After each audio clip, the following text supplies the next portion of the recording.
क्या एक ने गुटखा तंबाकू छोड़ दिया, एक स्त्री विधवा होने से बचा लिया, क्या यह भैयावृत्ति नहीं है? बच्चों को अनाथ होने से बचा लिया, क्या यह भैयावृत्ति नहीं है? भैयावृत्ति के तरीके अलग अलग होते हैं। कितना उपकार करता है, कितने जीवों का कल्याण का मान रहा है, सब भैयावृत्ति में आएगा। और इस भैयावृत्ति के माध्यम से साधु करता है उपदेश की भैयावृत्ति, लेकिन किसके साथ करूं,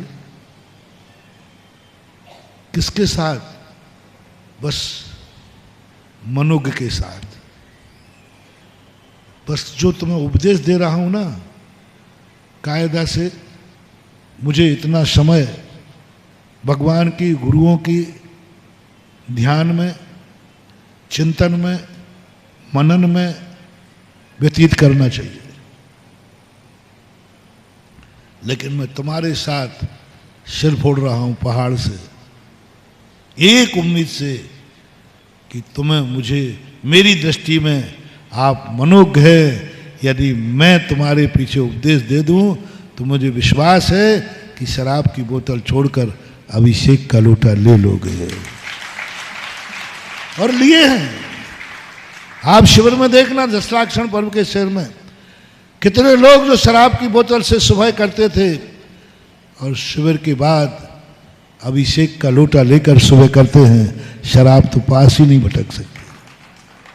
क्यों इतनी सेवा? मनोज्ञ की भैयावृत्ति, हमें उम्मीद दिख रही है, हम उसी से चर्चा करते हैं जिसमें कुछ उम्मीद हो।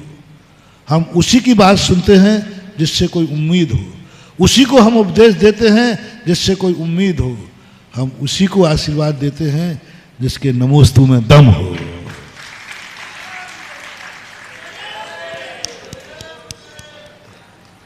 आशीर्वाद में दम पर नहीं देता हूं मैं। मेरा थोड़ा पैटर्न उल्टा ही है। सारी दुनिया के लोग कहते हैं जा मेरे आशीर्वाद में दम है, ताकत है मेरे आशीर्वाद में। आज तक जिसको आशीर्वाद दिया वो कभी विफल नहीं हुआ।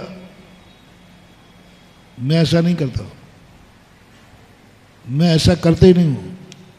मैं तो आशीर्वाद उसी को देता हूं जिसके नमोस्तु में दम होती है,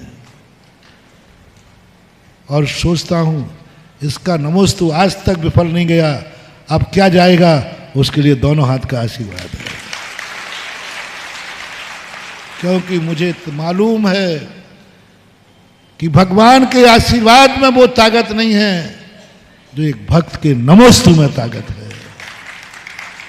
नमोस्तु ज्यादा ताकतवर होता है। इसलिए मैं तुम्हें कभी आशीर्वाद का प्रलोभन नहीं देता, मैं तुम्हें भक्ति का प्रलोभन देता हूं।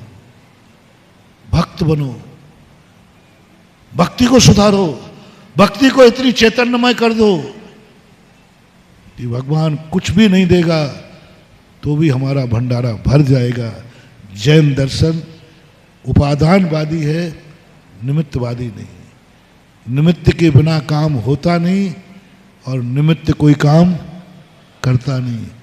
भगवान के बिना कोई काम होगा नहीं और भगवान कोई काम करेगा नहीं। ये निमित्त की परिभाषा है, अपना मूल प्रसंग है। हम क्यों अच्छे दिनों के बाद हमारे बुरे दिन आते थे। भूमिका को प्रारंभ में जो बनाया था अभी उसको बनाए। क्यों? उनकी बात नहीं जिनके कभी अच्छे दिन नहीं आए। जिनके अच्छे दिन के बाद बुरे दिन क्यों आ जाते हैं। सुखी व्यक्ति कल दुखी क्यों हो जाता है? क्यों हो जाता है? क्यों लौटना पड़ता है हमें कदम बढ़ाने के बाद? हम रास्ते पे बहुत आगे बढ़ जाते हैं फिर भी लौट आते। हम मंदिर जाते हैं बहुत शौक से, 2-4 साल के बाद मंदिर से ऊब जाते हैं, मालाओं से ऊब जाते हैं, धर्म से ऊब जाते हैं, नियम व्रतों से ऊब जाते हैं, अच्छे लोगों से ऊब जाते हैं, हम भगवान से ऊब जाते हैं, हम गुरु से ऊब जाते हैं। धिक्कार तो तब है, धिक्कार तो जब है जब जन्म देने वाले माँ बाप से तुम ऊब जाते हो और उनसे भी अलग होने का भाव करते हो। क्या तमाशा मचा लगा? जिस माँ बाप के बिना तुम तड़पते थे, जिस माँ बाप की कूख में जन्म लिया, गोदी में जन्म लिया, जिस माँ बाप 1 मिनट वहां चला जाए तो रोते थे, 1 मिनट को माँ गोदी से उतार दे तो क्या होता है, बोलो ना। चिल्लाते थे, आज उसी माँ बाप से ऊब कर तुम अलग हो रहे हो। उसी माँ बाप से ऊब गए तुम जिसके लिए तड़पते थे। ये क्यों होता है? जिस माँ बाप के लिए तुम तड़पते थे, आज उन्हीं से ऊब करके छोड़कर तुम अलग हो रहे हो, क्यों? जिस भगवान के मंदिर आने के लिए तुम तड़पते थे, आज उसी मंदिर से ऊब गए। बहुत कर ली हमने पूजाएं, क्यों? क्यों नियम लेने के बाद उस नियम से ऊब जाते हो? क्यों? क्यों रास्ते पर बढ़ने के बाद लौटना पड़ता है? क्यों?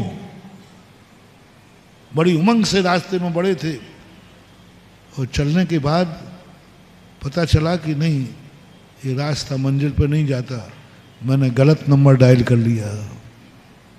फिर लौटते हो आप, क्यों?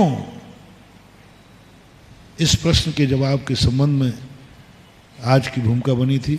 आपका समय हो गया, क्यों का जवाब अपन विचार करेंगे।